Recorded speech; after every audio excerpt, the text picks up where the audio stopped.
Qatar की तरफ से भारत के लिए की गई बड़ी साजिश पूरी तरीके से फेल होती नजर आ रही है।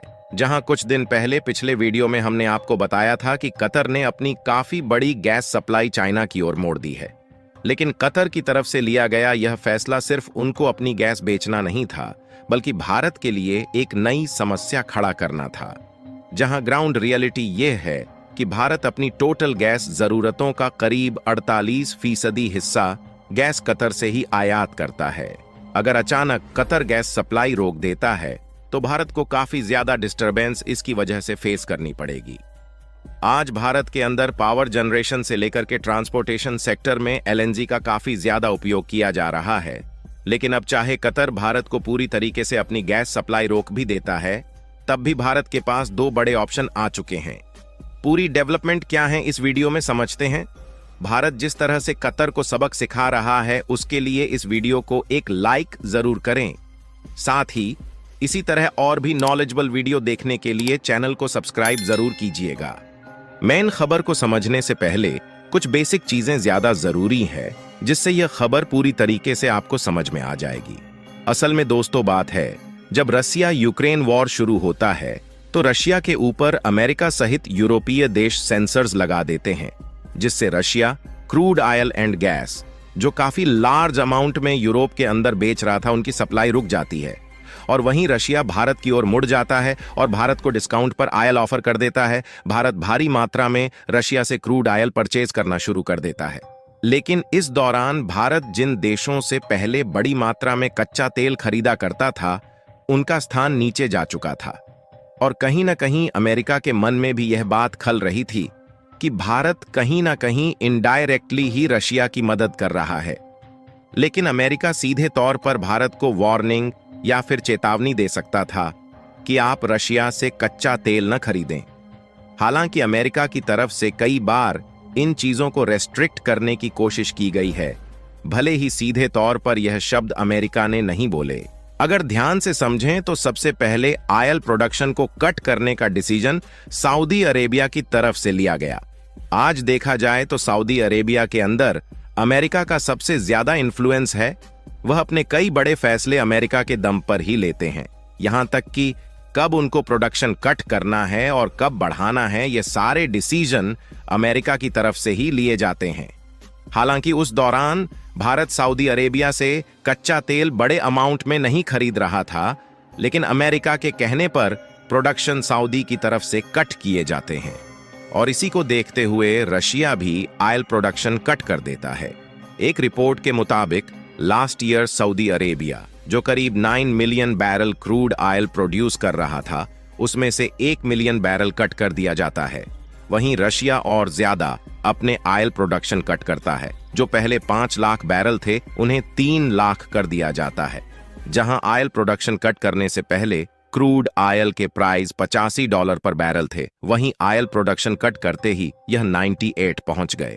यदि आप कलेक्शंस को समझे तो इसमें काफी ज्यादा इन्वॉल्वमेंट अमेरिका की रही है, जहां पर आज अमेरिका ने ओपेक और ओपेक प्लस के साथ ही क्लियरली बोल दिया है कि अब प्रोडक्शन वह खुद बढ़ा रहे हैं। और अमेरिका को देखते हुए सऊदी अरब में भी ऑयल प्रोडक्शन बढ़ जाएगा। इसी को देखते हुए रूस, इराक और यूएई जैसे जो भी ऑयल प्रोड्यूसर कंट्रीज है, ये सभी अपने और प्रोडक्शन बढ़ा देंगे। वहीं मार्केट के अंदर नया प्लेयर यानी कि वेनेजुएला भी आ चुका है और इसके कारण क्रूड ऑयल का प्राइस अब और ज्यादा नीचे आने वाला है। और रिपोर्ट्स के मुताबिक अमेरिका करीब 10% तक अपने ऑयल प्रोडक्शन बढ़ाएगा। वहीं अमेरिका जैसे देशों का क्रूड ऑयल और गैस का प्रोडक्शन बढ़ाने का मतलब यह है कि मार्केट के अंदर प्राइस डाउन होंगे। और कतर जैसे देश जो अपनी गैस चाइना के अंदर बेचकर काफी लार्ज अमाउंट में प्रॉफिट कमाने वाले थे, अब उस तरीके से प्रॉफिट नहीं कमा पाएंगे। और वेनेजुएला के लिए भारत की तरफ से ग्रीन सिग्नल दिया जा चुका है, जिनके पास बड़ी मात्रा में नेचुरल गैस मौजूद है और भारत उनके साथ तेल खरीदने को लेकर के बातचीत शुरू कर रहा है। वहीं अब इराक, मोजाम्बिक और वेनेजुएला के साथ गैस इंपोर्ट करने की कंफर्टेबल डील होने वाली है। पर यदि आप इस पूरी रिपोर्ट को ध्यान से समझें तो यहां पर अमेरिका का ऑयल प्रोडक्शन को कट करने और बढ़ाने में काफी बड़ा इन्फ्लुएंस है। इसके अलावा आप में से बहुत कम लोग इस बात को जानते होंगे कि अमेरिका ने भारत के ऊपर साल 2013 में नेशनल ट्रीटमेंट का केस WTO में जाकर के ठोक दिया था। असल में नेचुरल ट्रीटमेंट उस प्रोसेस को कहा जाता है जहां पर कोई भी देश अपनी कंपनियों को बहुत ज्यादा प्राथमिकता देना शुरू कर दें। ऐसा ही कुछ एलोकेशंस अमेरिका ने भारत के ऊपर साल 2013 में लगाए थे और अमेरिका का कहना था कि भारत जो भी बड़े बड़े सोलर पैनल्स और प्रोजेक्ट सेटअप कर रहा है और उसमें उनकी जो डोमेस्टिक कंपनी है वहां से सोलर पैनल्स का प्रोजेक्ट बहुत ज्यादा किया जा रहा है, क्योंकि अमेरिका भारत के अंदर भारी मात्रा में सोलर पैनल्स एक्सपोर्ट कर रहा था और इससे कहीं ना कहीं अमेरिका को नुकसान हो रहे थे। लेकिन वक्त ने 360 डिग्री पलटी मार ली है और आज सिचुएशन कुछ ऐसी है कि भारत अमेरिका का सबसे बड़ा सोलर एक्सपोर्टर कंट्री बन चुका है। इसके अलावा कई भारतीय कंपनियां हैं जो अमेरिका के अंदर रह करके वहां पर सोलर मैन्युफैक्चरिंग करना शुरू कर चुकी है। और आज इसी कड़ी में जुड़ी हुई एक और बड़ी रिपोर्ट सामने निकल कर आई है, जिसके बारे में इस वीडियो में हम आपको बताने वाले हैं।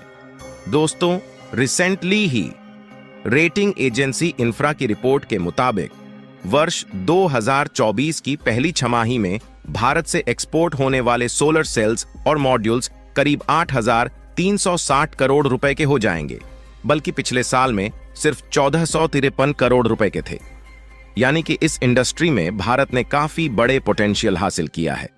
टोटल एक्सपोर्ट करीब 405 मेगावाट का था, जहां पर रिपोर्ट में साफ शब्दों में बताया गया है कि भारत ने सबसे ज्यादा सोलर अमेरिका में एक्सपोर्ट किए हैं और अमेरिका के साथ भारत का ट्रेड हमेशा से ही सरप्लस में रहा है, फिर चाहे वह सर्विसेज हो या फिर गुड्स एक्सपोर्ट। और कुछ गिनी चुनी कंपनियों का नाम भी शामिल किया गया है, जिसमें वाई एनर्जी ने करीब 28,000 करोड़ रुपए के ऑर्डर बुक किए हैं।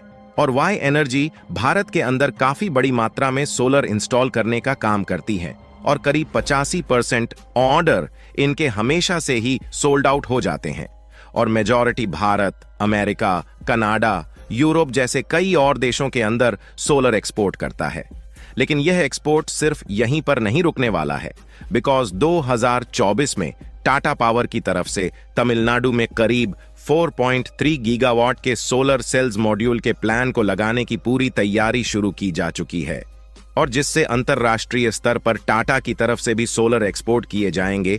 इसके अलावा JSW एनर्जी भी भारत के अंदर करीब 1 गीगावाट की प्रोडक्शन कैपेसिटी के साथ में 2025 में अपनी नई कॉरपोरेशन फॉर्म में चालू कर देगी। बाकी आप लोग अपनी राय कमेंट में जरूर बताइए कि क्या अब ऑयल एंड गैस के दाम घटने वाले हैं या नहीं, क्योंकि अब नए नए प्लेयर्स ऑयल इंडस्ट्री में शामिल हो रहे हैं। इस वीडियो को यहीं पर खत्म करते हैं। इस वीडियो को एक लाइक जरूर करें और अपने दोस्तों तक इस वीडियो को शेयर करें ताकि उन्हें भी जानकारी मिल सके। इसी तरह और भी नॉलेजेबल वीडियो देखने के लिए अपने भरोसेमंद चैनल को सब्सक्राइब करके बेल नोटिफिकेशन को ऑल पर जरूर रखें। वीडियो को अंत तक देखने के लिए धन्यवाद।